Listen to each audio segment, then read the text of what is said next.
reunidos, os professores da Escola Bíblica Dominical da Igreja Evangélica Assembleia de Deus e Ministério do Belém, aqui na Bela Vista, em São Paulo. E vamos tratar sobre o novo homem em Jesus Cristo, que é a nossa última lição do primeiro trimestre de 2020. Né? Esta excepcionalidade devido aí, então, à quarentena que está se fazendo aqui no estado de São Paulo, né? Estamos acatando aí a recomendação do Ministério da Saúde, das autoridades governamentais e do nosso Ministério do Belém. Amém? Que você possa ter e tirar proveito desta enriquecedora aula. Amém.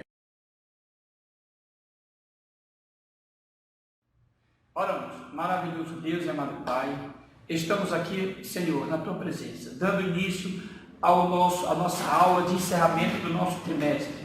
Pai querido, usa de forma toda especial esse momento, os nossos professores, e lá dos seus lares, visita, Senhor, aqueles que estão ouvindo, que estão acompanhando essa aula, abrindo o entendimento dele para eles aprenderem da Tua palavra. Abençoa também a vida do nosso pastor Ricardo, que está na sua casa, que nesse momento não pode estar aqui por esse caso que nós estamos vivendo na nossa cidade, no nosso país e no mundo. Aproveitando esse momento, também apresentamos a vida da nossa igreja, do nosso pastor e de todos aqueles que estão envolvidos.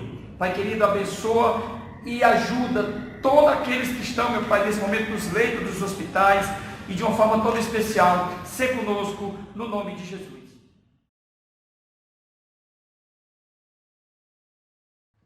Queridos, quero me apresentar, meu nome é Estênio e juntamente comigo aqui está nosso amado presbítero e irmão Ronilson, nosso querido presbítero irmão Fernandes e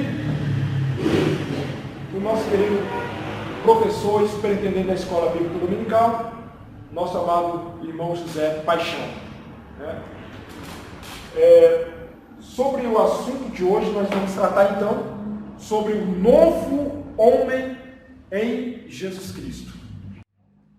Textual: até que todos chegamos à unidade da fé e ao conhecimento do Filho de Deus, o varão perfeito, à medida da estatura completa de Cristo. Efésios 4, versículo 13.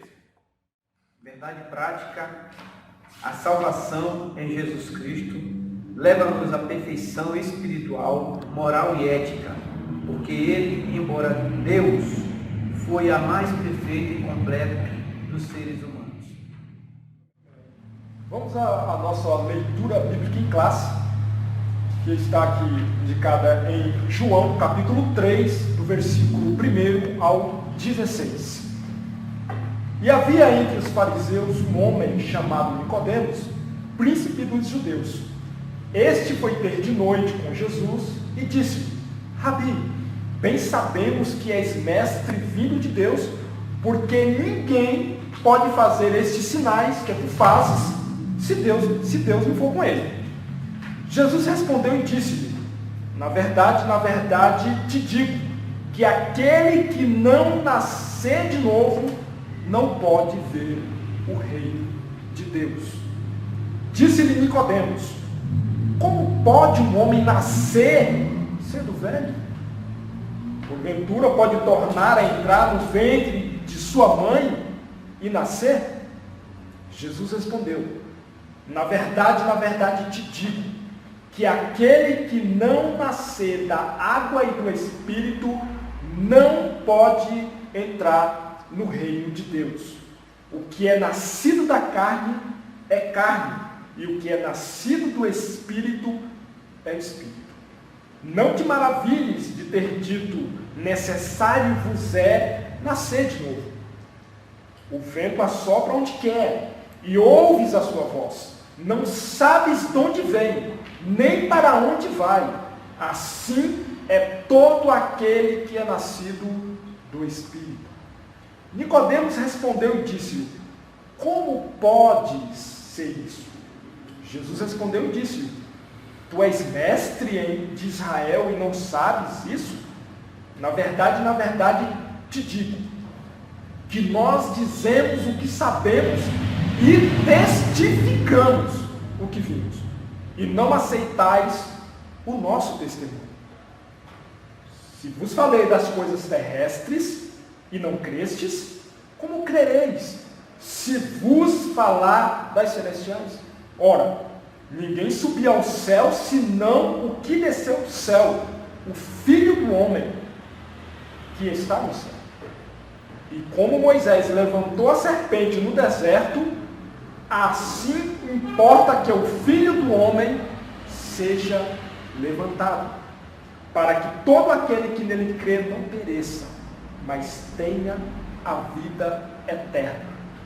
Porque Deus amou o mundo de tal maneira que deu o seu Filho unigênito, para que todo aquele que nele crê não pereça, mas tenha a vida eterna. Que mudança em mim fez o meu bom Jesus, vindo ele ao meu coração. Em continuação aqui ao primeiro ponto da lição, o nascimento do novo homem, onde Jesus ensinou a Nicodemos, renomado mestre da lei, que o novo homem não é gerado nem da carne nem do sangue, mas de Deus, da água e do Espírito.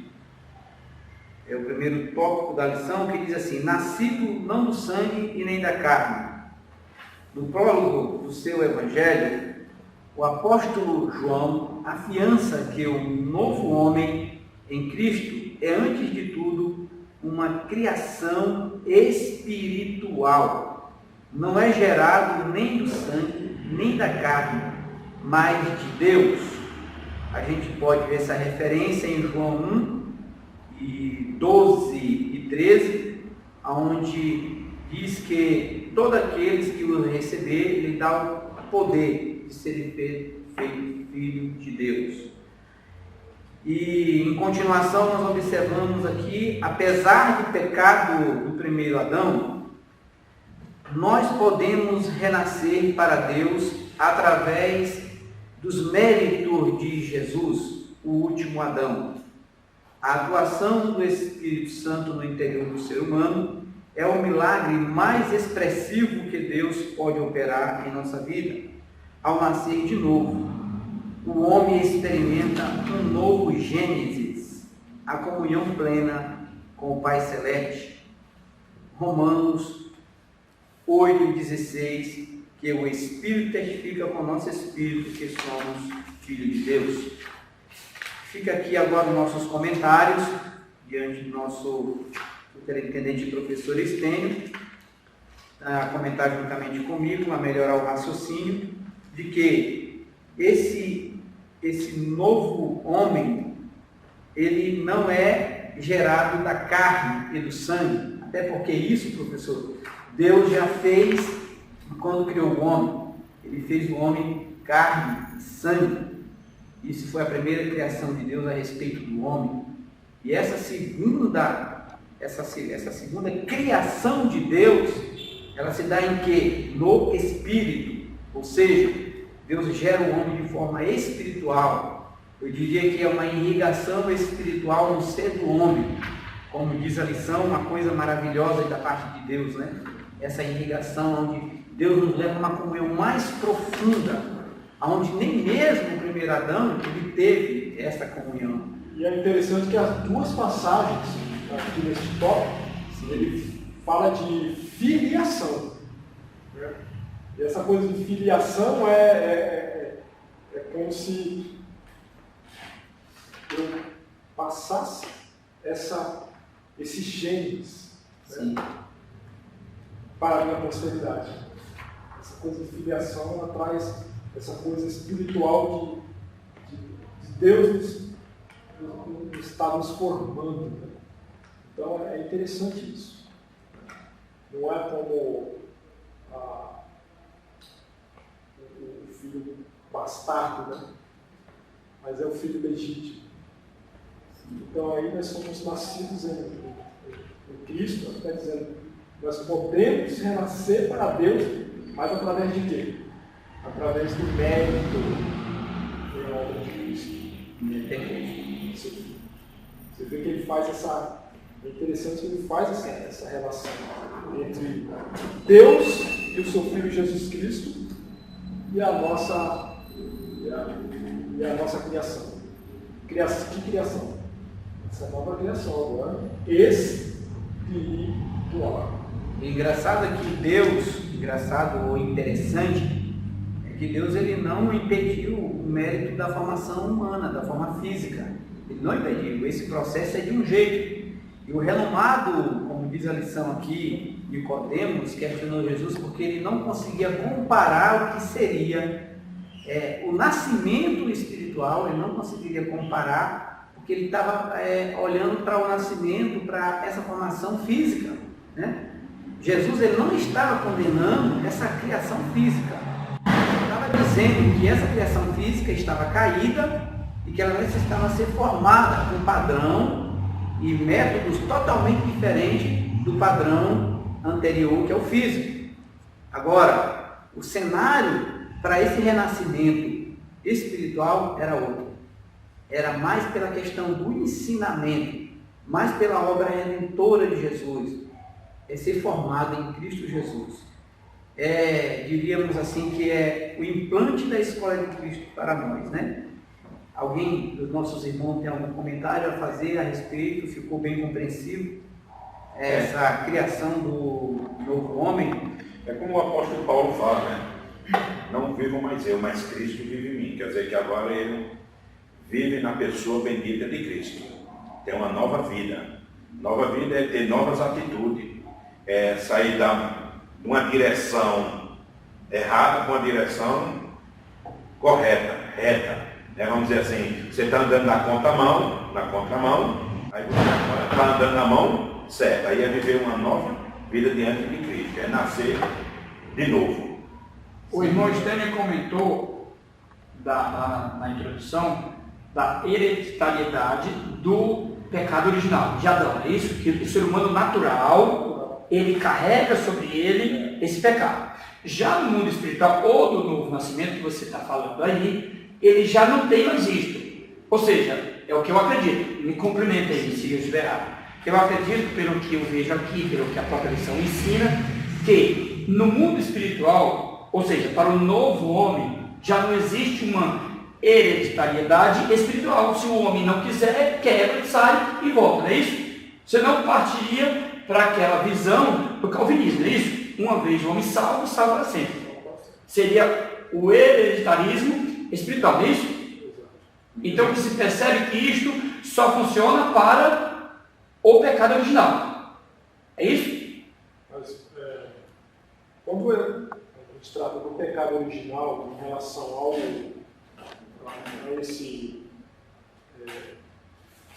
a esse tornar-se filho de Deus, né, é através da palavra. Da submissão à palavra, né? Submissão à palavra de Deus. Sim, mas aí quebra essa hereditariedade do pecado. Exato. Né? Ele deixa bem claro aqui, na parte final aqui do tópico 2 aqui do nascidos de Deus, ele fala que logo nascer de Deus é tornar-se filho de Deus pela fé. Aí ele entra, nascido de Deus, da água, pela palavra. A água é uma simbologia, né? Sempre remete à palavra. A palavra. Né? A palavra. Sim. É quando você ouve a palavra e você recebe a palavra, né? Não tem como. Eu nasci para ser salvo e eu não recebi a palavra. Não, mas ele nasceu para ser salvo. Inclusive, independentemente se ele recebe a palavra ou não. Para complementar seu pensamento, professor, vamos ler. Não entendeu? Entendi. Vamos ler, professor? Vamos ler para complementar.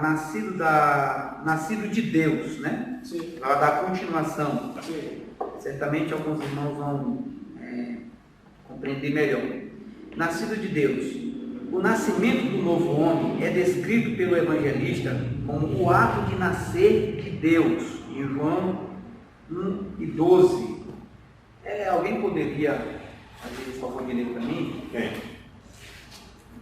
João 1:12. João 1:12. Mas a todos quantos o receberam, deu-lhes o poder de serem feitos filhos de Deus, aos que creem no seu nome. Isso confirma que o novo nascimento, ele é um ato de nascer de Deus, é uma obra de Deus. Isso implica a aceitação pela fé do plano de salvação que o Pai Celeste elaborou bem antes da fundação do mundo, em Apocalipse 3:8, nos diz que Cristo, antes que o mundo fosse formado, isso já tinha ocorrido, né? Ele já tinha sido anunciado como o Salvador do mundo. Ele tinha sido anunciado como o Salvador do mundo. Ou seja, a salvação para o homem, a vinda de Cristo para salvar a humanidade, já estava no plano de Deus. Coisa gloriosa, né? Deus, nessa situação, ele saberia que o homem cairia. E como a gente vê isso, irmãos, vê isso como uma fraqueza, a gente vê isso como uma perfeição. Como que a gente vê isso? Porque às vezes o ser humano não consegue compreender, né? Não consegue compreender. Poxa, mas se Deus sabia que o homem ia cair, por que ele permitiu que o homem caísse? Né? E como que a gente vê isso? É por isso que para esse novo homem, você está tratando aqui na parte que é esse homem regenerado, Sim. tornado novo, entendeu? Ele não foi simplesmente imputado nele um novo espírito, uma nova vida, e agora ele é como se fosse um perfeito por si só. Entendeu? Não. Há um processo. Há um impulsionador aí. E esse impulsionador qual que é? É a parte final desse tópico. Que é o trabalhar, o atuar do Espírito Santo na vida do pecador arrependido. É ele quem opera o novo nascimento. É ele que opera o novo nascimento. O novo nascimento é operado através do Espírito de Deus. João 3:6. O que é nascido da carne é carne, e o que é nascido do Espírito é Espírito. Podemos dar continuidade à leitura, né? Tornar-se a nova criatura em Cristo é o auge da bem-aventurança humana. A pessoa se tornar uma nova criatura, como diz lá em 2 Coríntios 5:17, né? Que eis que tudo se fez novo, está dito lá em 2 Coríntios 5:17.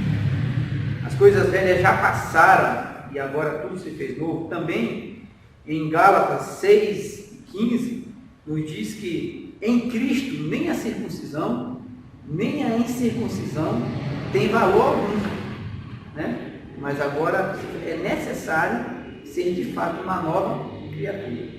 Ser uma nova criatura. E como se compreende ser essa nova criatura de uma forma prática, de uma forma vivida?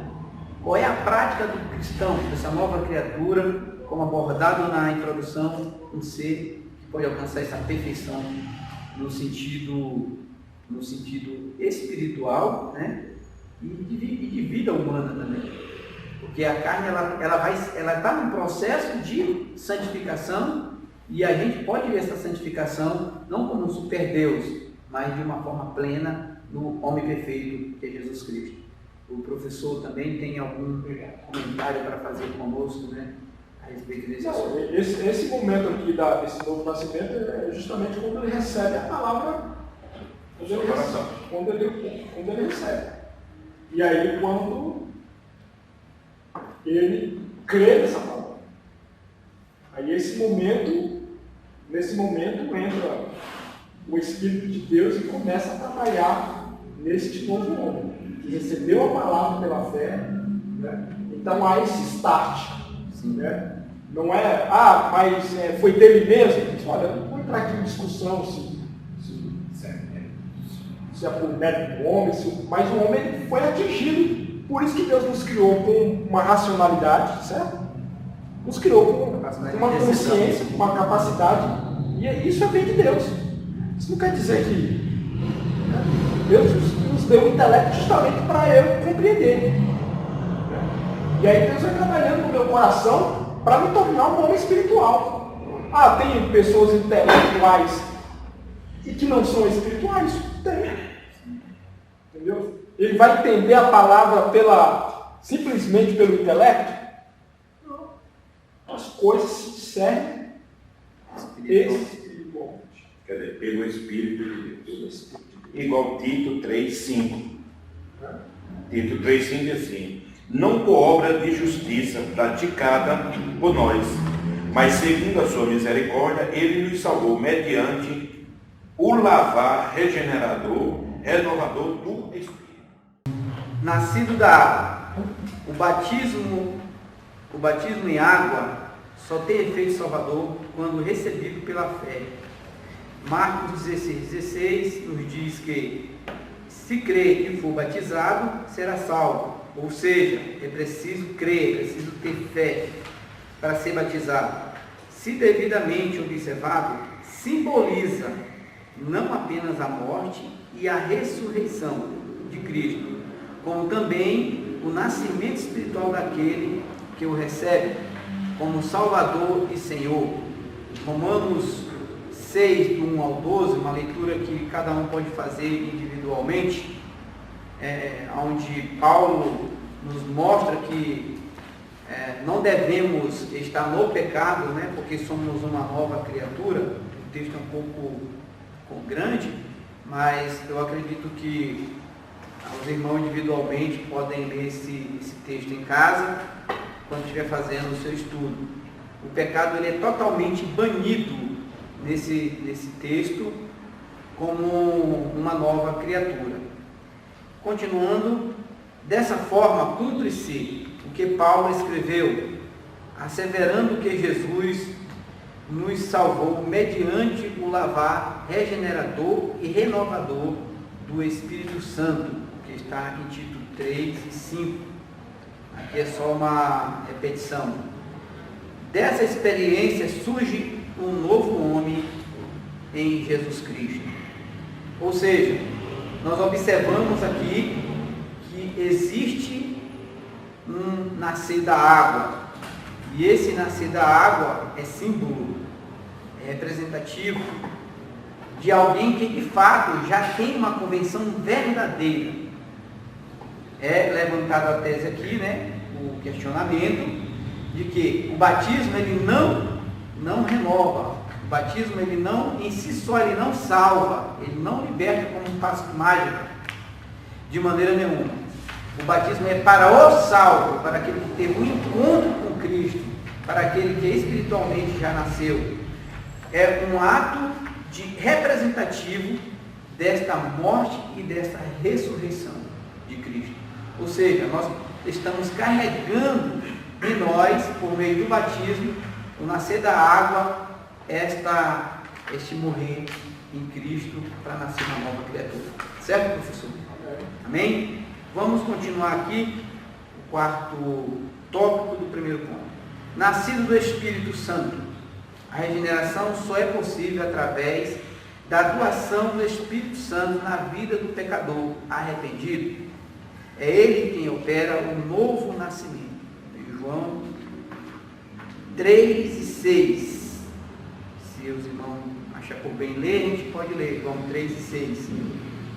Que esse nascimento, ele é dado pelo Espírito Santo ao pecador arrependido. A gente já até leu, Ele é quem opera o novo nascimento. O que é nascido da carne é carne, E o que é nascido do Espírito é Espírito. Amém.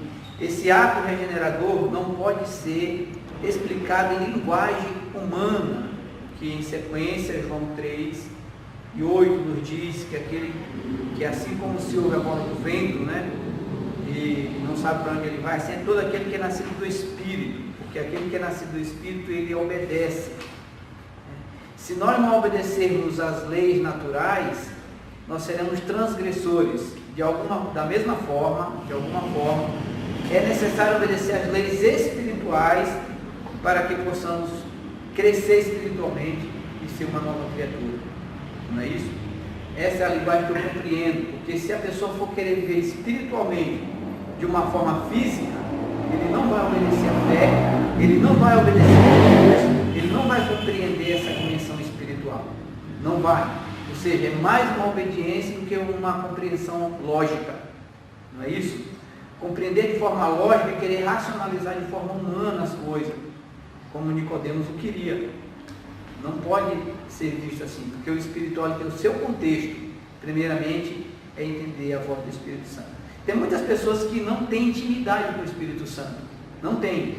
E é um papel muito importante para a igreja de hoje, é a igreja ter sensibilidade, certo?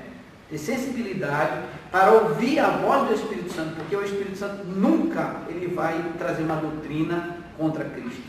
Ele sempre vai trazer uma doutrina pregando Cristo como sendo a verdade, como sendo este homem perfeito. Amém, meus irmãos?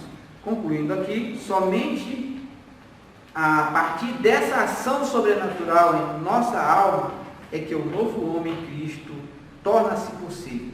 Gálatas 6 e 15, acho que já foi lido também, né, onde vemos que temos que estar na virtude de Deus, temos que estar na virtude de Cristo, e temos aí a genuína convenção.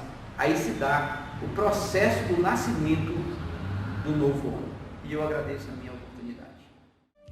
Dança em mim, fez o meu bom Jesus, vindo ele ao meu coração. Irmão, dando continuidade à lição, vou falar da justificação do novo homem. O novo homem nasce através da fé em Cristo Jesus. Então o comentarista fala que é pela fé que nós nascemos de novo. Sem fé não tem como nós nascer novamente, né? É pela fé em Cristo, né? Também falar aqui da inutilidade da justiça humana. As nossas obras, ainda que boas e aparentemente meritórias, não nos salva nem nos justifica diante de Deus. Aqui o comentarista está dizendo que não é pelas nossas obras que nós somos justificados a Deus. Por mais que nós realizamos boas obras, que é um dever do homem, nós temos que ter isso dentro de nós, praticar boas obras, mas não é ela que nos salva. Quem vai nos salvar é a fé em Cristo. É nós somos salvos ou justificados em Jesus. É igual lá em Efésios 2 e 8, nos fala que são elas que consideram trato de imundícia, as nossas obras, né? Então as nossas obras não valem nada para a nossa salvação, porque senão nós vamos cair na doutrina da salvação pelas obras. Então a nossa obra, irmão, só nos traz um dever que Cristo nos diz, que as obras nos faz glorificar a Deus. Então, nós somos justificados pela fé em Jesus. Sem fé é impossível agradar a Deus.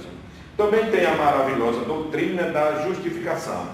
A doutrina da justificação, irmão, sempre os pais da reforma, sempre foi muito contundente em falar sobre a reforma da doutrina da justificação, porque foi um dos pilares da reforma, irmão Stênis, irmão Ronilson, irmão José Paixão e o nosso presbítero, irmão Ailson. Então, o pai da nossa reforma, Lutero, ele pegou exatamente a justificação para que pudesse trazer a regeneração do homem. Tá, irmão? A justificação, né? A justificação. Ele lê, diz que ele buscou em Romanos 1,17, né? 1,17. Porque nele se descobre a justiça de Deus de fé em fé, como está escrito, mas o justo viverá da fé. Então é pela fé. É pela ele fé. se torna justo. Não é pelas obras. Pelas obras. Não é pelo sacrifício. Não é pelo nosso mérito. Porque se fosse assim, seria muito... Não é por indulgências, né? Indulgência. Que ele estava combatendo no momento ali, né? Exatamente.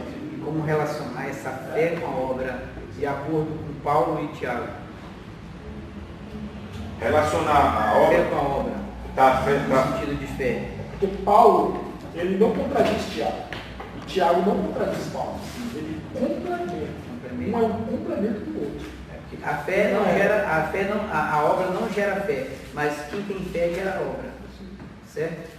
Mas se eu não me engano, Mateus 5, né, fala que a única coisa que as nossas obras nos traz é para a glorificação do Pai. Acabou, só isso. É a mostrar que nós somos justificados por Cristo praticando as boas obras. Só isso. E pela fé. Né? Então, a obra demonstra o que nós somos pela fé. Que nós somos como sal e luz desse mundo. Né? Pela fé. É a expressão da fé. Né? Essa obra é a expressão da fé. E aí no versículo 9 do capítulo 5 de Romanos, ele fala, né, no versículo 1, o irmão já leu, né, sendo depois justificado pela fé, temos paz com Deus do nosso Senhor Jesus Cristo, justificado pela fé. Mas aí no versículo 9, ele está dizendo, logo muito mais agora, sendo justificados pelo seu sangue. Né? Justificados pelo seu sangue. O próprio apóstolo Paulo, né, em Romanos 8:1, diz que nenhuma condenação há que está em Cristo Jesus. Quer dizer, ele está dizendo que quando nós estamos em Cristo, nós somos justificados. Né? E também lá igual todos nós já falamos, lá em 2 Coríntios 5:17, a justificação ocorre de uma nova condição daqueles que estão em Cristo Jesus. Pois estar em Cristo é ser uma nova criatura.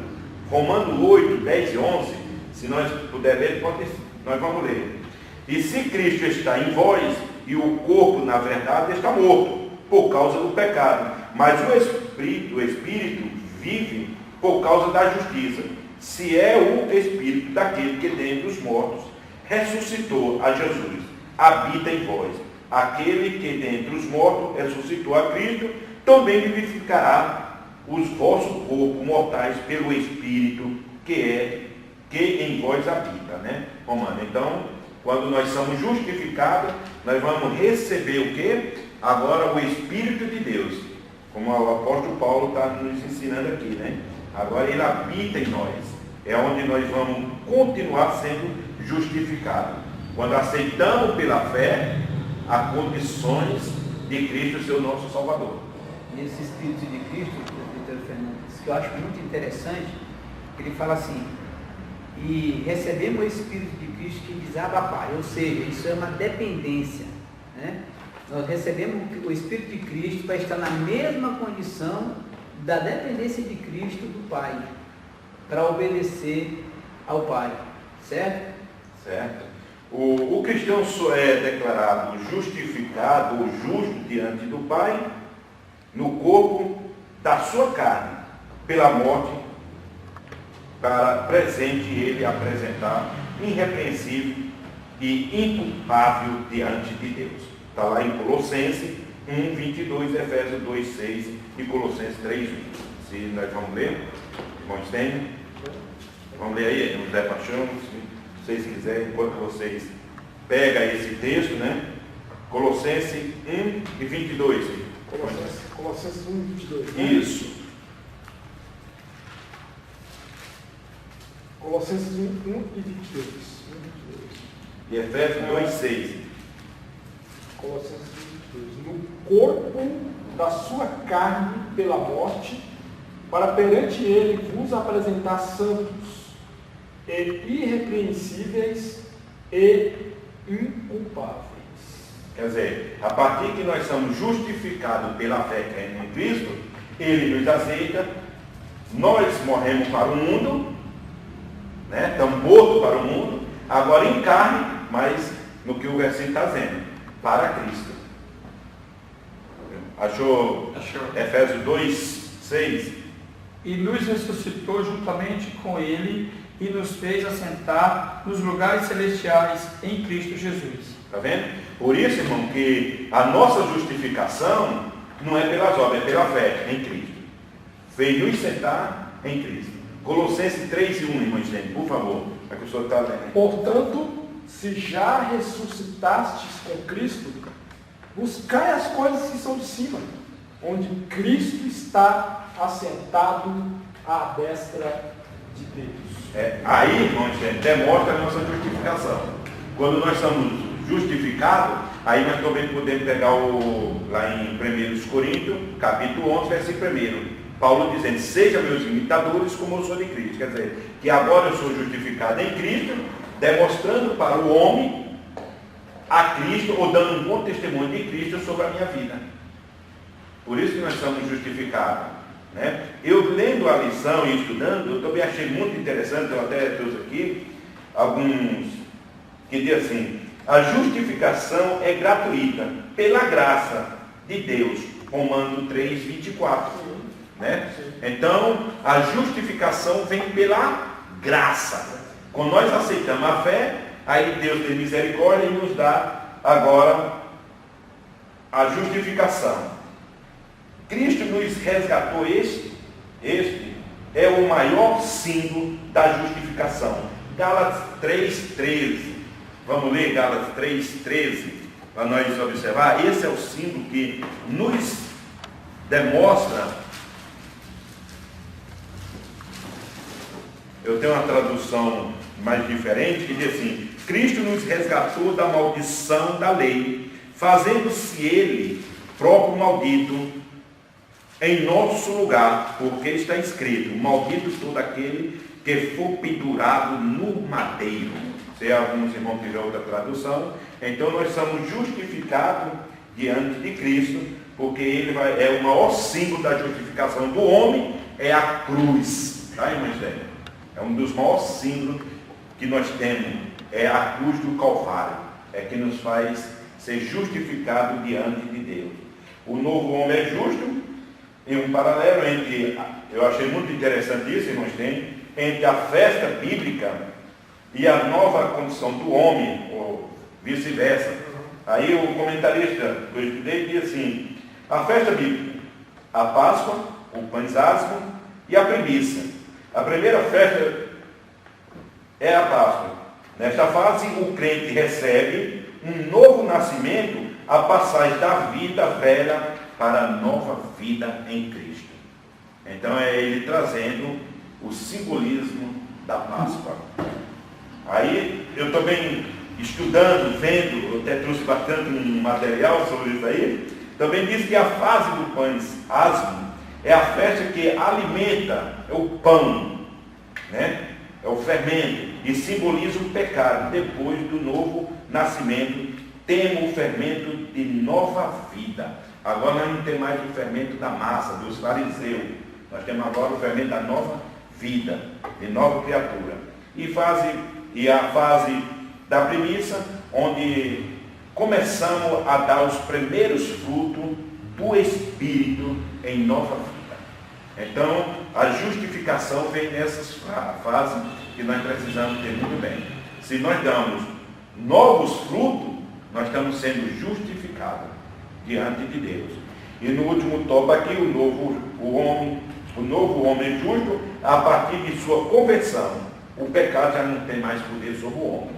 Então, a partir da conversão do homem em Cristo, ele se torna já justificado diante de Deus. Por isso que muitas vezes a pessoa diz, vocês querem ser santos, vocês querem ser mais santos que todo mundo. Não é querer ser santo, é porque nós temos fé em Cristo e a Bíblia dá-nos direito de nós, a partir que nós aceitamos Cristo, nós ser justificados diante dele. E também o justo aos olhos de Deus, em 1 João 3,7. Diante de Deus, quando nós aceitamos pela fé, nós também somos justos diante de Deus. Nós éramos injustos e continuamos injustos, mas pelo sangue e pela fé, nós agora somos justos diante de Deus. A nossa situação já não é mais aquela de um homem pecador. Se os irmãos quiserem ler 1 João 3,7, nós vamos ver, e se o outro irmão quiser abrir em Lucas 23, 42 e 43, é na nossa lição. Se irmãos achou aí, pode ler, irmão. Lucas o quê? Lucas 23, 42, 43. É onde haja vista que houve com o ladrão na cruz, né? Onde o homem foi justificado pela fé. 1 João 3,7. 3,7. E diz assim: Filhinhos, ninguém vos engane. Quem pratica a justiça é justo, assim como ele é justo. Tá vendo? Então, nós somos justificados em Cristo, então em Cristo nós somos justos. Naquilo que Ele é. Não tem como uma pessoa estar em Cristo, uma nova criatura, e não ser justo, como sempre. Porque ele realmente está nele. É a resposta aqui do nosso comentarista. O irmão Zé Paixão, leu aí? 42, Lucas né? 23, 42. A justificação é uma resposta, enquanto o irmão lê, é uma resposta de Deus, a mais importante de todas as questões humanas. A justificação que Deus nos dá, irmãos, é uma resposta que Ele dá, porque o irmão no começo da aula falou sobre o pecado, né? O primeiro homem, Adão, pecou, pecado original. Aí agora Deus vem dando uma resposta através de seu Filho, que nós somos regenerados, somos justificados por Ele. É uma resposta, né? E é interessante que essa justiça, como o autor aqui ele faz esse comentário, que ele não é uma simples anistia. Né? Ah, não, eu vou deixar para lá. Vou apagar tudo. Vou deixar para lá. Não. Mas a gente chega ao status de justo. Né? Nós temos o status de justo. Porque a justiça de Cristo ela muda por completo a situação jurídica do réu. Né? Ele fala aqui em 1 Coríntios 6 e 11. Né?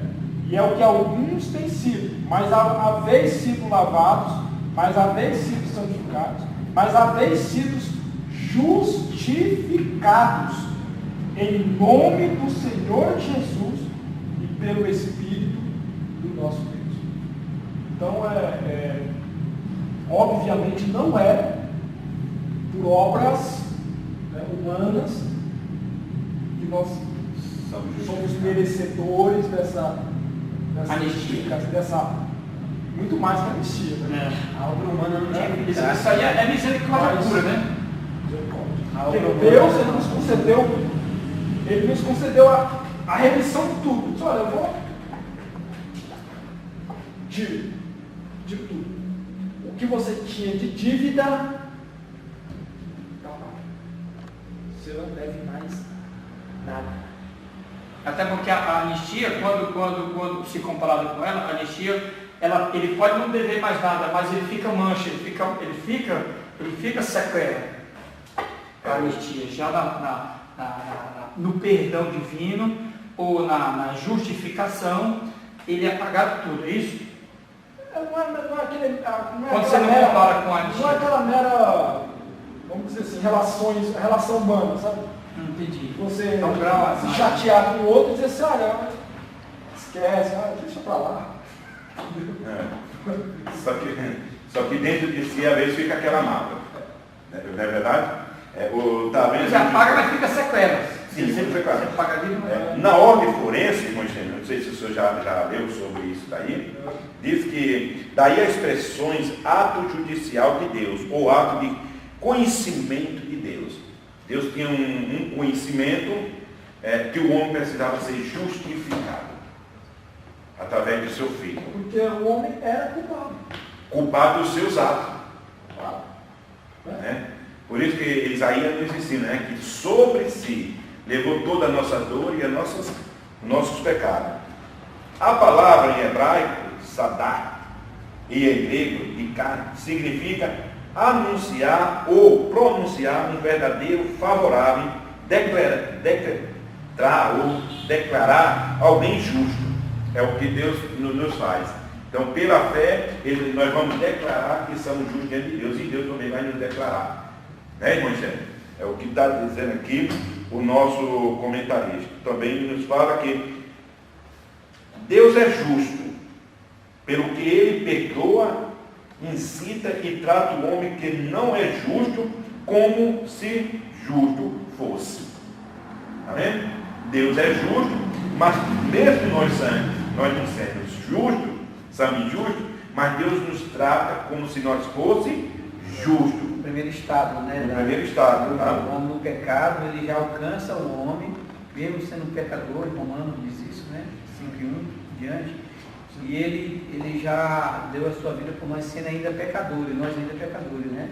Isso. E nos justifica. Em Romanos 13:24, né, só para complementar isso que você está dizendo, sendo justificados gratuitamente pela sua graça, pela redenção que há em quem? Em Cristo. Cristo Jesus. Uma coisa que a gente observa é assim, a obra do homem, se o homem fosse pagar para ser salvo, digamos assim, irmão Estênio vai pagar para ser salvo. Tudo que ele fizesse não tinha peso de justificação, o que é diferente de Cristo. Da graça. A obra de Cristo, ela tem peso de justificação e de salvação e de eternidade e de mudança. A obra do homem jamais ela era pura para alcançar isso. Mas há uma diferença agora, depois de justificado. Há uma diferença. Nossas obras vai fazer alguém ser salvo? Não. Porque agora nós expressamos a obra que já foi feita. Nós expressamos a obra de Cristo. Ou seja, se nós expressarmos a obra de Cristo, nós a obra de salvação, que é a obra de Cristo. Por isso que nós temos que viver por elas e nelas. Amém? É interessante É assim que esse pensamento? Sim, porque aí, mas e a lei? A lei era justiça, mas o apóstolo Paulo aqui deixa bem claro que é o testemunho da lei. O testemunho da lei e dos profetas. Ela serviu de testemunho. Ela mostra como um espelho, né? Aí eu olho e digo assim, olha, não matarás, mas ele é homicida. Ela está apontando para aquilo que eu sou. Né? Já a justificação de Deus, né? Ele propôs isso pela propiciação, não daquele sangue do bezerro lá que ia lá para o templo, né? do tempo.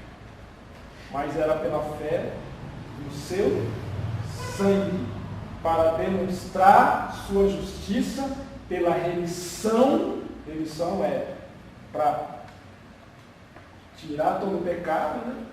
Dantes cometidos sob a paciência de Cristo. Romanos 3:25. Então, essa é a relação, onde Há uma purificação. O sangue do novilho ele só cobria, ele aplacava a ira de Deus parcialmente. Agora o sangue de Jesus ele purifica, ele deixa no estado de pureza. O irmão Estênio falando, não podemos esquecer que sempre a lei apontava para Cristo. não, porque sim, Né, tem que ter um testemunho na lei dos profetas. Né? Do profeta, exatamente, apontando para Cristo. Testemunhar. Testemunhar. É o testemunho. E estão indo mesmo em direção a Cristo. Né? Exatamente. Deus jamais, irmão, vai deixar você na contramão da história dele. De forma nenhuma. Ele sempre tem um escape para nós. Né? O homem, quando não quer aceitar Cristo, né? Aí acha que o culpado é fulano, é ciclano, e também não aceita que o outro, por mais que ele tenha cometido um ato, irmão Estênio, ele não aceita que aquela pessoa alcance perdão. Né? Se nós for ver o homem da cruz, lá quando Cristo foi morto, aquele homem tinha praticado tanta barbaridade, mas pela fé ali naquele momento, ele foi justificado, quer dizer que o seu pecado foi perdoado. Né? Então até trouxeram para um paralítico diante de Jesus e começaram a justificar a renda. Esse não pecou? Foi ele? Foi os seus pais? Não. Foi para que o poder de Deus, quem tem poder? É Deus. E esse poder foi dado a quem? Ao Filho. então o Filho tem poder para nos perdoar e nos justificar. É através dele. Amém, irmão? Mudança em mim fez o meu bom Jesus, vindo ele ao meu coração. Dando continuidade ao que já foi iniciado aqui na nossa lição e terminando também, que é o último tópico, eu dei uma analisada nessa lição, inclusive nesse tópico que foi me dado para a gente discutir junto, e preocupado em trazer algum tipo de conteúdo para a igreja, eu quero fazer aqui uma pequena leitura e fazer algum tipo de comentário juntamente com os nossos professores. Então diz assim, o início da leitura da santificação. Diz assim: ao contrário da regeneração, que é um ato instantâneo, a santificação é um processo que demanda toda a nossa vida até alcançarmos a estatura de um varão perfeito. Irmãos, como nós podemos entender dentro dessa leitura, nós vemos primeiro o homem nascido de Deus, ou novo nascimento. Nós vemos na sequência a justificação do homem, e agora nós vamos ver a santificação. É possível separar isso? Na minha opinião, não. Eles precisam estar, vocês concordam? Eles estão entrelaçados, precisam estar juntos. Até porque não é possível alguém ser santo sem ele ser nascido de novo? É possível alguém ser santo sem ser perdoado os seus pecados, sem ser justificado os seus pecados? Não. Então observe que é um processo. E quando nós lermos, e quando a gente ler aqui todo esse processo, nós vamos entender que a Igreja de Cristo, ela é muito, mas muito bem aventurada. Por quê? Porque nós lemos lá no começo, quando o irmão Estênio fez a introdução, ele citou aqui o exemplo de Adão. O exemplo de Adão, o homem, em hipótese alguma, poderia alcançar essa bendita salvação, ou salvação não, é santificação. Por quê? Porque se ele pecou, ali estaria condenado o homem a esse estágio, ou a essa santificação. E nós entendemos que para isto, aí surgiu a pessoa divina, a pessoa do céu que veio para trazer para o homem aquilo que nós já tínhamos perdido através da pessoa de Adão. Concorda todo mundo? Então, muito bem. Vamos dar continuidade à lição para nós fazer outras conclusões. A santificação como posicionamento. No exato instante da sua conversão, o pecador arrependido passa a ser visto não apenas como justo, mas também como santo por Deus e pela igreja. O versículo citado aqui, que é lá do ladrão da cruz, já foi lido. Não foi nem lido, né? Era no meio. Então eu vou passar para alguém para nós podermos entender. É um versículo muito conhecido, está lá em Lucas capítulo 23, versículo 42.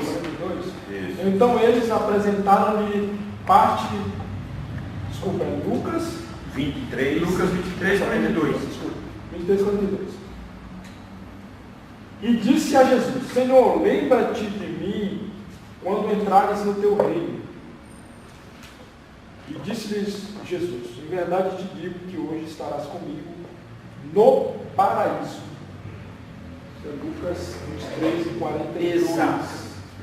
Então, para Deus, existe algum tipo de limitação? Não. Não. A gente poderia entender que esse cidadão, para ele ser salvo, ele precisa passar por um processo, não é isso? Ser batizado, que é o que é orientado para a igreja que tem a oportunidade de fazer isso hoje.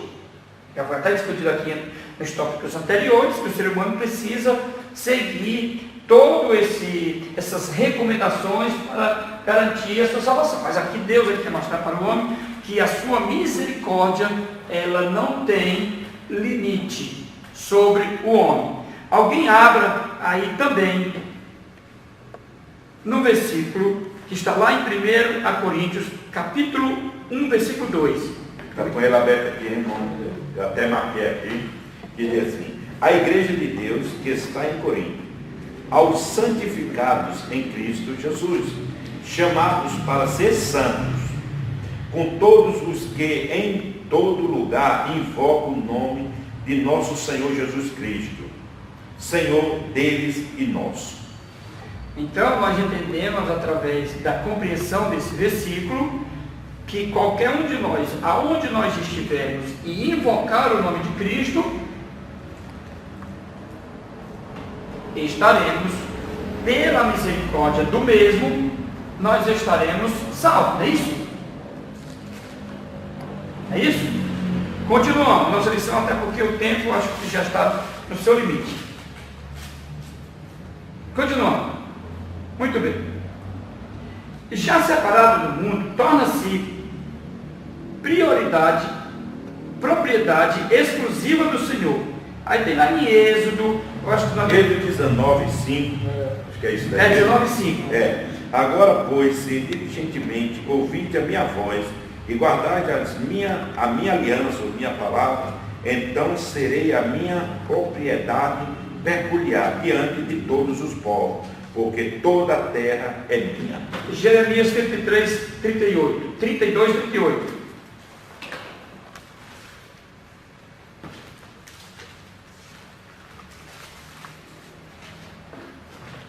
Enquanto o irmão acha aí Jeremias, 32 é? 32, 38. Irmão Zé Paixão, também quero ler aqui 1 Pedro 2,9. Também tem essa referência. Que diz assim: vós, porém, sois raça eleita, sacerdócio real, nação santa, povo de propriedade exclusiva de Deus, a fim de proclamar as virtudes daquele que vos chamou das trevas para a sua maravilhosa luz. Esse versículo fala de proclamar, não é isso? Isso. Mas focando quem está santo. E quem é o povo que está autorizado a fazer isso? Nós. Somente a igreja. A igreja. A igreja, ela é um povo, mas muito privilegiado por ter esse poder dado por Deus a favor dela. E o que acontece? Quando o ser humano não está nesses processos de nascimento, de justificação e de santificação, ele não tem ânimo, ele não tem força, ele não tem coragem e não tem vontade de fazer esse id, ou essa obra de Deus que é confiada ao homem. Não é verdade? Sim. Então a vontade de Deus é de fazer discípulo da minha pessoa. Vou simplificar isso. É dele me salvar, eu me achar na posição de salvo em Deus, de filho de Deus, de justificado e de santo, eu fazer outro e aquele outro fazer outro, e assim nós alcançarmos o máximo de alma possível.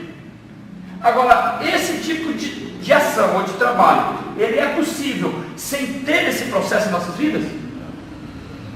Eu diria que é impossível. Impossível. Alguém viu aí? Jeremias 32 e 38. E eles serão meu povo, e eu serei o seu Deus. Amém. Então nós entendemos aqui que Deus ele aparece como o Deus desse povo, ele aponta nós como o povo dele, e ele ainda dá no livro, lá em 2 Pedro, onde foi lido 1 Pedro 2,9, ele fala que para nós foi dado todo esse poder, e foi feito de nós sacerdotes, não é isso? Isso. Um povo santo, não foi isso? Um povo separado e preparado para essa obra. Então, não tem como separar a santidade ou a santificação, não tem como separar dessas outras etapas. Somando elas, o homem chega ao seu estágio máximo de santificação. Santificação é um processo. É um processo. Eu estou falando do estágio máximo, que é o final, é o nosso alvo, que é a morada no céu. Você falou lá no início de glorificação, não é isso? O homem só é glorificado no final desse processo santificação. Olha o processo de santificação aqui, Provérbios. Isso aqui estava na agulha aqui. Provérbios 4, 18 diz assim: mas a vereda do justo é como a luz da aurora, que vai brilhando mais e mais até ser dia perfeito. Esse é aqui é uma metáfora, né? Santificação. Aqui é uma metáfora. Sim, mas ele está tentando trazer a realidade nesse processo de santificação. Ele pega uma coisa da natureza para ilustrar esse processo de largada até a chegada. Como o irmão mesmo falou, ele está mostrando aqui com uma luz da aurora, quer dizer que ao amanhecer o dia, né, todos nós sabemos que o sol ele vem decaindo da escuridão da noite. Ele vai crescendo. Aí ele vai crescendo, vai se tornando. Vai clareando, vai clareando, onde nós chegamos numa claridade perfeita. Assim é a justificação ou a santificação do homem, né? A santificação no caso do processo, né? Do processo, né? Porque é o seguinte, o novo homem ou o novo nascimento é uma vez só. A justificação, Deus justifica uma vez, aceitou. Agora, a santificação é o processo. Porém, a santificação não tem como separar dos processos anteriores, como aceitar Jesus, ou seja, ser o novo homem, e a justificação. Concorda comigo? Sim. Muito bem, vamos dar continuidade. Vamos lá para santificação como um processo, que foi o que nós falamos aqui. Diz assim: o novo homem em Cristo, ainda que seja visto como santo, e realmente o terá de submeter-se a um longo e disciplinado processo de santificação. Até que venha, o versículo que o irmão Stênio antecipou, do irmão Fernandes antecipou, até que venha o alcançar da estatura do Filho de Deus, que é a referência de Provérbios 4:8. Mas também nós temos Efésios 4:13. Alguém pode abrir aí? Então aqui está dizendo que nós temos que trilhar esse processo. Ele está dizendo também que é um processo que precisa de disciplina. O Efésios 4:13 é o nosso textual, né? É o textual que até eu que todos inclusive cheguemos à unidade da fé e ao conhecimento do Filho de Deus, a varão perfeito, à medida da estatura completa de Cristo, né? Muito bem. Então, só como observação, né? Nosso próximo trimestre será Efésios, né? Nós trataremos sobre Efésios. Muito bem. Então, continuando a leitura, na santificação do novo homem, a palavra de Deus é imprescindível, pois nos conduz ao ideal cristão, perfeição e santidade, para que em tudo sejamos a imagem e a semelhança de Deus. Aí nós temos Gênesis 17:1, nós temos Mateus 5:48. Eu vou ler Mateus 5:48, já que o irmão citou, e está aberto aqui minha Bíblia, diz assim: portanto, sede vós perfeito, como perfeito é o vosso Pai Celeste, ou Celeste, né? O Cristo. Essa passagem também de Gênesis 17:1, ele está falando quando Deus fez a promessa a Abraão e quando se cumpriu. Quando ele já tinha tinha 99 anos, não foi isso? Alguém pode ler aí? Gênesis capítulo 17, versículo 1. Enquanto o irmão acha, você está falando sobre. Aí nós temos mais 1 Pedro 1,16. Isso, deixa o irmão ler aí. 17:1. 17:1. Sendo, pois, Abraão da idade de 99 anos, apareceu o Senhor a Abraão e disse-lhe: eu sou o Deus Todo-Poderoso, anda em minha presença e ser perfeito. Aí em primeiro. Algumas traduções falam de ser santo, né? Ser santo.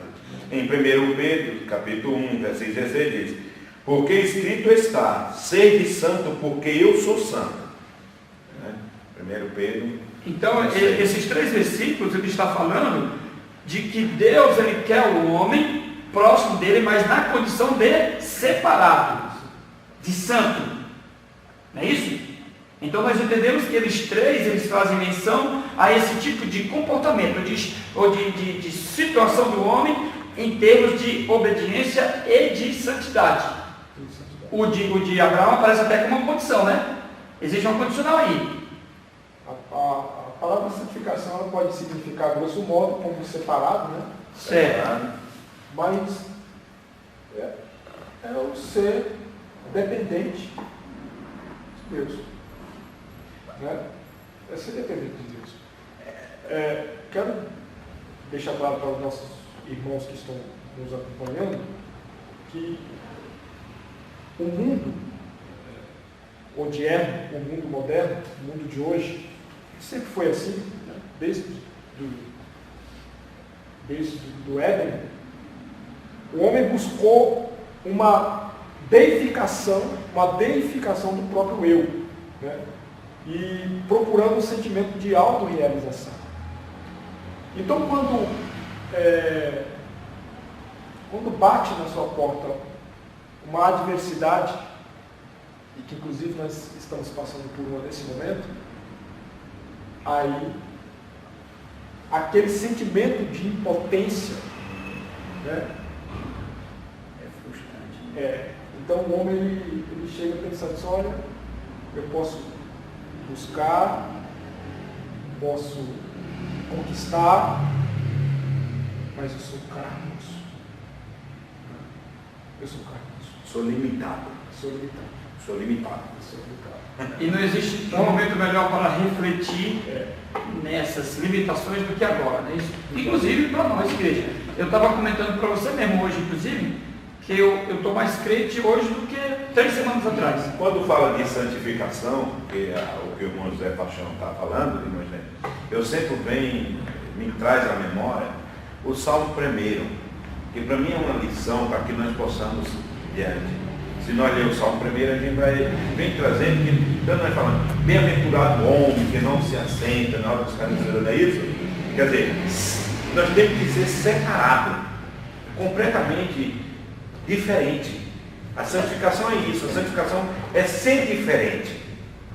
É nós demonstrar que nós somos diferentes, que nós não vamos praticar ou agir da forma que o mundo age. Né?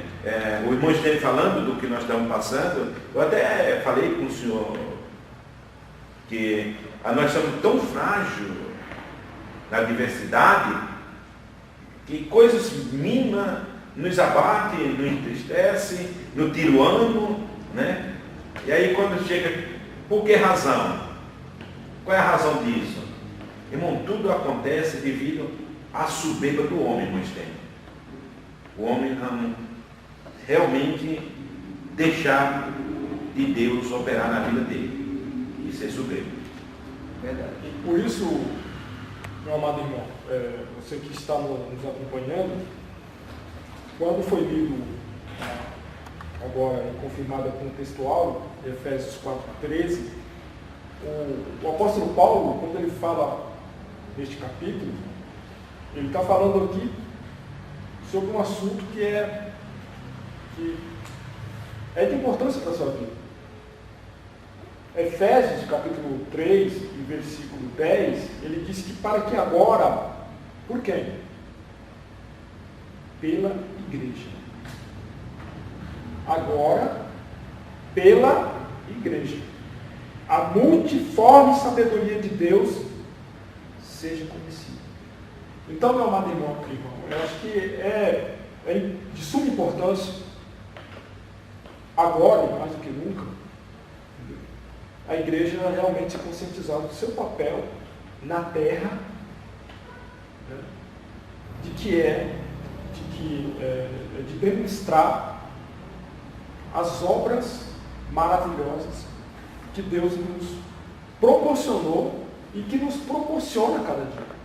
Então nós temos que nos conscientizar nesse momento que a igreja, né, é uma unidade, né, nós chegamos a essa unidade aqui da fé, né, e ao conhecimento do Filho de Deus, e nós aprendemos cada dia mais pela palavra, não para que nós nos ensoberbeçamos, né?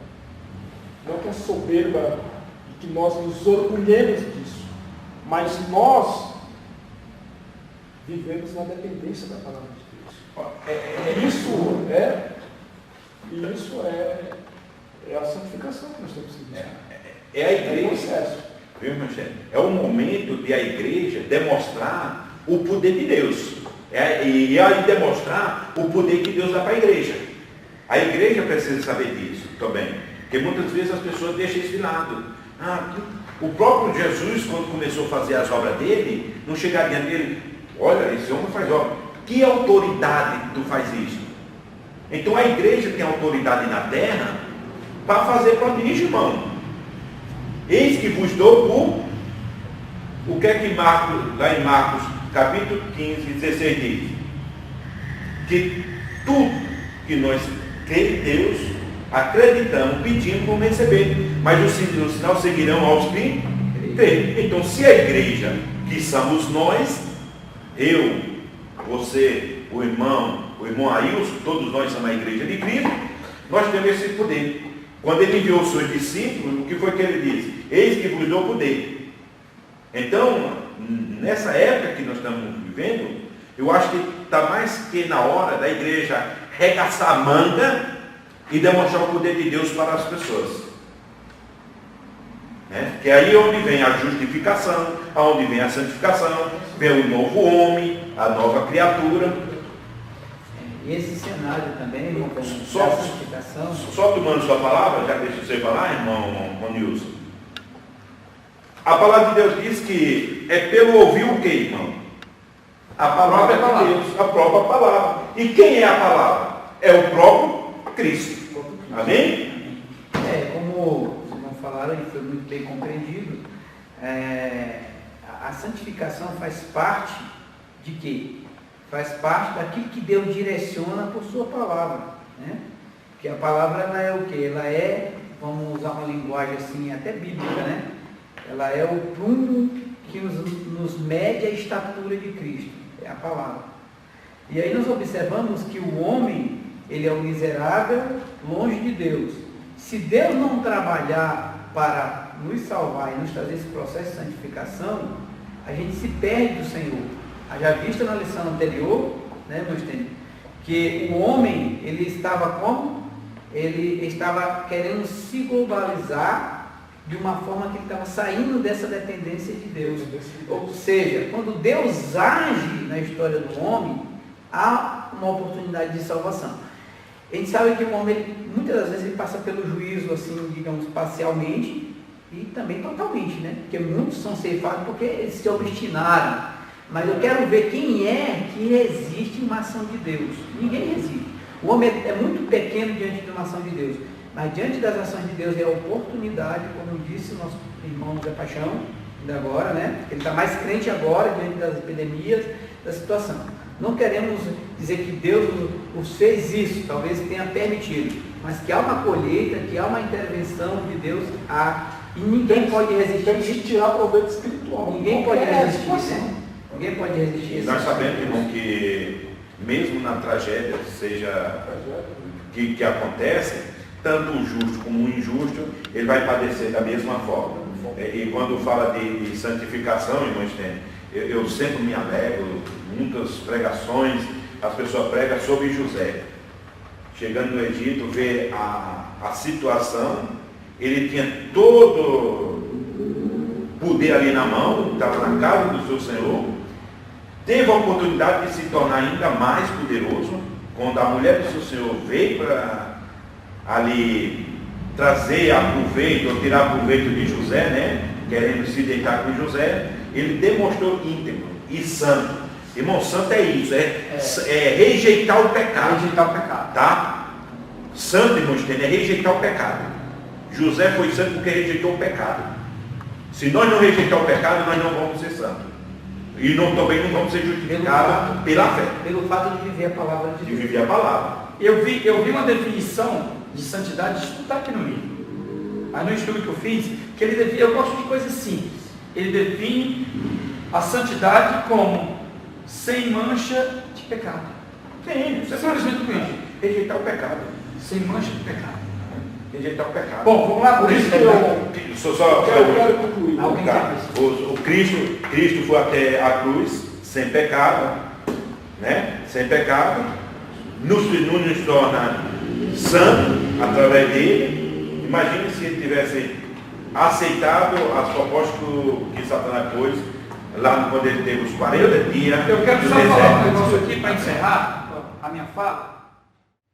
Muito bem. Então, para encerrar a minha fala, aqui eu quero trazer um comentário que está lá no livro do nosso comentarista, que ele traz um cuidado, é como que fosse o contrário, como que fosse não, é o contrário da santidade. É um alerta que ele faz, que isso também eu achei interessante estar mencionado aqui na nossa escola, que ele fala o seguinte, eu preciso de vocês lerem, está dizendo assim: cuidado, querido leitor, com os pecados cometidos de forma consciente e premeditada, pois no âmago dessa prática há uma blasfêmia levada contra o Espírito Santo. Aí eu fui entender, eu fui estudar, fui ver, aí eu fui entender que realmente a falta de obediência, ou o cidadão que está nesse processo de santidade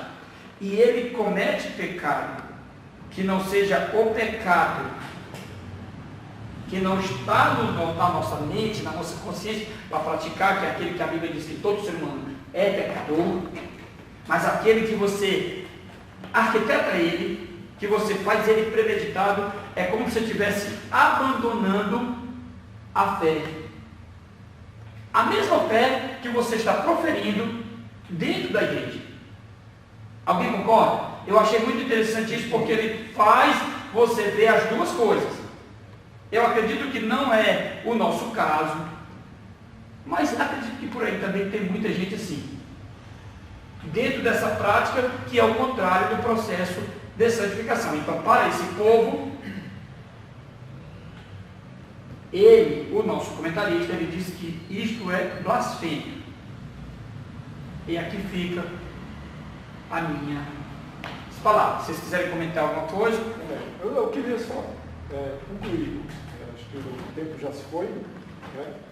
Eu queria deixar uma mensagem então, para os irmãos e para os nossos alunos que nos acompanham, todos aqueles que vão nos acompanhar no Facebook. Né? Aos Colossenses, capítulo 3, se os irmãos puderem acompanhar, e a partir do versículo 10. Né? Aos Colossenses, capítulo 3, a partir do versículo 10, eu vou ler até o 14.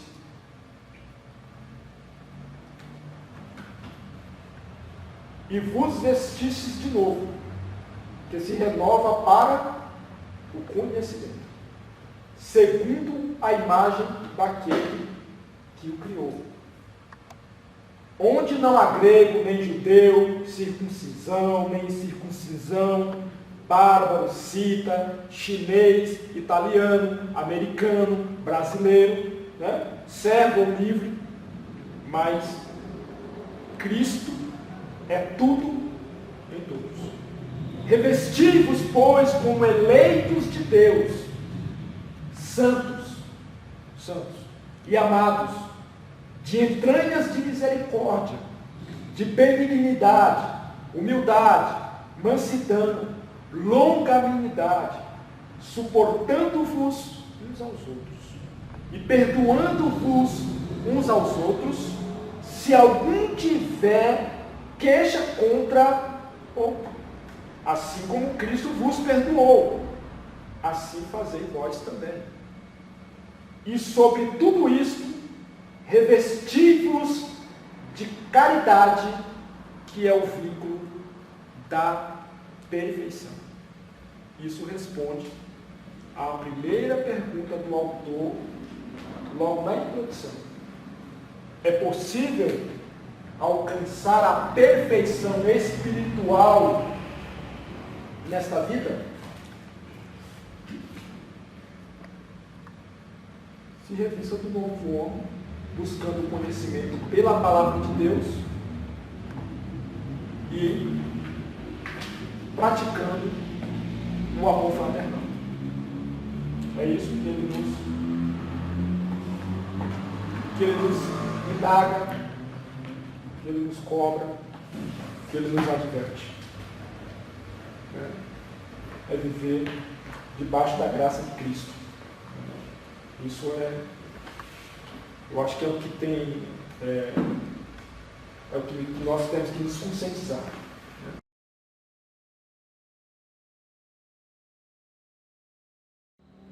Meu querido irmão, minha querida irmã, espero que você tenha se deliciado aí com toda essa explanação. A palavra realmente, a palavra de Deus é maravilhosa.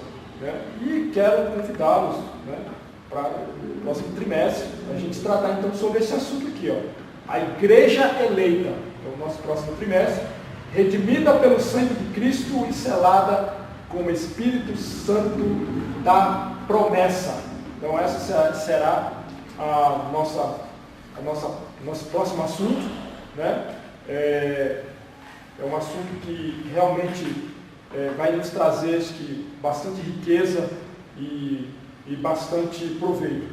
O comentarista é o nosso amado irmão Douglas Batista, e eu espero que você esteja conosco aí a partir da semana que vem, iniciando ao segundo trimestre de 2020 das nossas lições bíblicas. Deus te abençoe em nome de Jesus Cristo. Irmãos, pode dar sua palavra final, por favor. Meus queridos, quero vos agradecer da paciência e da presença em participar da aula conosco, em nossa explanação. Como diz a nossa conclusão, essa é a confiança que temos nele e que um dia o veremos como ele é. Deus abençoe a todos. Também quero agradecer a todos e dizer que nós estamos num processo. Esse processo, tanto da santificação, como também o irmão Stênio, coordenador, e o irmão José Paixão, coordenador da Escola Bíblica, é um processo que nós estamos iniciando agora nossas aulas. Espero que agora nós continuamos. É a primeira vez que fazemos primeira vez que fazemos, Espero que os irmãos tenham gostado e espero ver você na próxima lição que nós vamos dar no próximo domingo. Muito bem, eu quero encerrar minhas palavras com agradecimentos a todos, tanto aos que estão presentes aqui na bancada, nos ajudando, quanto vocês que vão nos ver, nos assistir. E se fizermos, como foi falado aqui, se fizermos alguma coisa que vocês não concordam, algum tipo de erro, nos perdoe, porque trata-se de a primeira experiência feita nessa forma. Acredito eu que, se Deus permitir que isso aconteça na semana que vem, daqui a 15 dias, daqui até um mês, independente do tempo, a tendência é aprimorar, é melhorar. Então, muito obrigado pelo voto de confiança que vocês nos deram aí. Estaremos juntos. Que Deus abençoe a todos. O irmão Ailson também, o professor também da Escola Bíblica. Também, desculpa. Hoje ele está aqui nos auxiliando na parte técnica, filmando, mas eu creio que na próxima lição ele estará conosco também. E que é tão importante quanto nós aqui, o ofício dele. E faça crítica, viu, irmãos? Faça crítica, faça sugestão, entendeu? Dê a sua opinião, e mande a sua sugestão para a gente, escreva, mande para a gente alguma mensagem, tá bom? E vamos, aguardamos o seu feedback. E vamos aproveitar esse momento de crise para a gente pregar mais o Evangelho. As pessoas estão sensíveis, mandar uma mensagem, fazer alguma coisa. Eu falo isso para mim e convido a todos vocês. Muito obrigado. Queremos também agradecer ao nosso pastor Ricardo Lamano, que muito nos apoia aqui na Escola Bíblica Dominical. E divulgue, irmãos, divulgue a nossa Escola Bíblica. E quando terminar toda essa tempestade, você possa comparecer à nossa Escola Bíblica, aprender da palavra de Deus, se matricule, seja um aluno da Escola Bíblica Dominical, que é tão fundamental. Quero agradecer ao Tiago. Tiago, você que é o nosso editor aqui da o chefe de todas a mídia, da vida da nossa igreja. Deus te abençoe, irmão Thiago. Pode ser, irmão. Deus te abençoe. Amém. Deus abençoe. Amém.